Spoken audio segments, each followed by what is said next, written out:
Dinumog ng mga deboto, bisita at turista ang bayan ng Kalibo kasabay ng kapiyastahan ni Senyor Santo Niño 2024. Kinumpirma ni Mayor Jury Sucro na naging matagumpay ang week-long celebration ng ati-atihan. Base umano sa assessment ng Aklan Police Provincial Office, umaabot sa 120,000 ang estimated crowd sa araw ng Linggo, habang 100,000 naman noong Sabado sa besperas ng kapiyastahan na kung saan isinagawa ang ati-atihan tribe contest.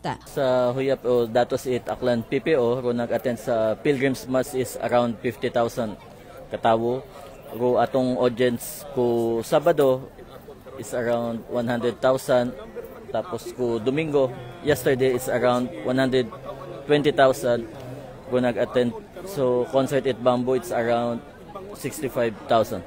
Bagamat naging generally peaceful, hindi pa rin may pagkakaila na nadungisan ng selebrasyon dahil sa nangyaring rumble sa gitna ng mga grupo ng mga drummers. Sa among assessment, overall matawhay man, mahipos man imaw, that except yung datong incident na dewang kagrupo na pang-abot sanda sa Plaza Bear, may unang nakabantay yung gihapon ay sige tagihapon sanda, then swift action it LGU is we ban do dewang kagrupo na to. Ayon sa alkalde na ibaba ng dalawang grupo dahil sa kahiyang dinulot ng mga ito. Pinasalamatan rin ni Sucro ang bumubuo ng Citas Group dahil sa matagumpay na security deployment kung kaya't walang naitalang major untoward incident. Kaninang umaga isinagawa ang closing program at awarding ceremony sa mga security forces kung saan hiniling ni Aklan PPO Provincial Director Police Colonel Victorino Romanillos na hindi na i-augment sa Dinagyang Festival sa Iloilo ang mga na-augment na sa Kalibo Ati-Atihan Festival.